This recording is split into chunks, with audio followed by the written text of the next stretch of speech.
Welcome to the Hey Gen podcast. Today, we're diving into the fascinating topic of the role of religion in politics. Let's get started. Absolutely. There's so much to explore. Where do we begin?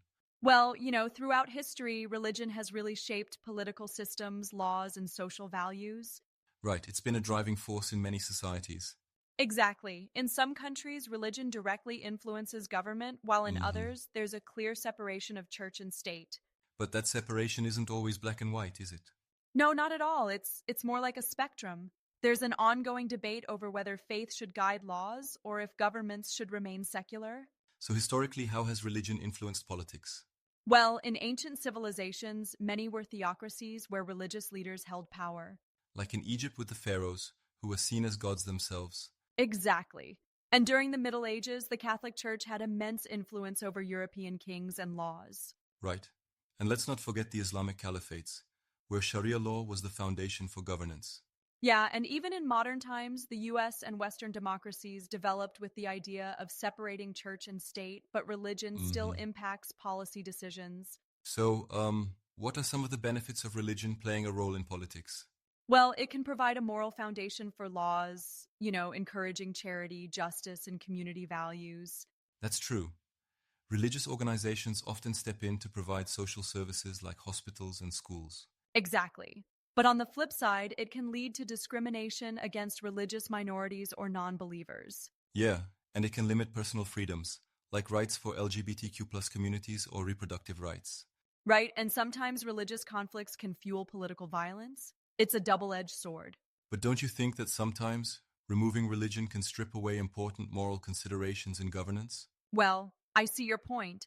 But I think a secular government can still uphold strong ethical values hmm without aligning with a specific religion. I guess so, but it's a complex balance to maintain.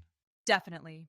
So, moving on, the separation of church and state aims to prevent governments from favoring one religion or enforcing religious laws. Like in the US, where the First Amendment ensures that, right? Exactly. And in France, they take it further with laïcité, which even bans religious symbols in public institutions. But then you have countries like Iran or Saudi Arabia, where Islamic law governs the legal system. Right, and even the United Kingdom, where the Church of England has an official role in government.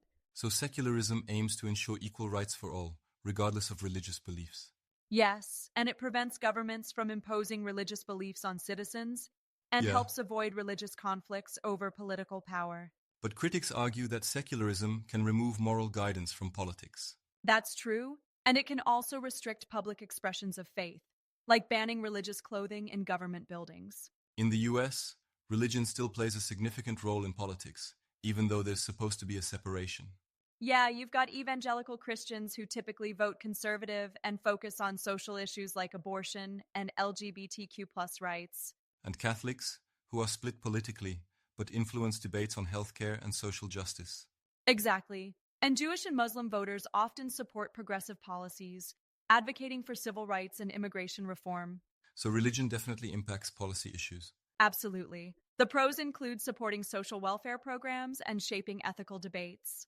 But the cons are that it can blur the lines between church and state and risk laws being based on faith rather than democratic consensus. Looking globally, in the Middle East, countries like Iran and Saudi Arabia are governed under Islamic law. Yeah, and in Europe, while some countries are strictly secular, others like the UK have an official state religion. India is an interesting case, officially secular but heavily influenced by Hindu nationalism. And then there's China, which restricts religion and persecutes religious minorities. So, the pros of religious governments can include promoting strong community values and providing a clear moral and legal framework. But the cons are significant, like limiting religious freedom for minorities and leading to extreme laws and human rights abuses. It's like trying to balance on a tightrope between Yeah, respecting religious traditions and ensuring equal rights for all. exactly. It's a delicate balance. So, looking to the future, there's a trend of rising secularism, especially as younger generations are less religious. But in some places, religious nationalism is on the rise, isn't it? Yes, in countries like India and Poland, religion is becoming more influential in politics. So, the big question is, will religion continue to shape politics, or will secularism become stronger? That's the million-dollar question. It's hard to predict, but these cultural shifts will definitely impact the future of governance worldwide. One thing's for sure, the debate over religion's role in politics isn't ending anytime soon. Definitely not. Whether faith provides moral guidance or government should remain secular is a conversation that will continue. And it'll depend on how societies evolve culturally, socially, and legally. Well, that's all the time we have today.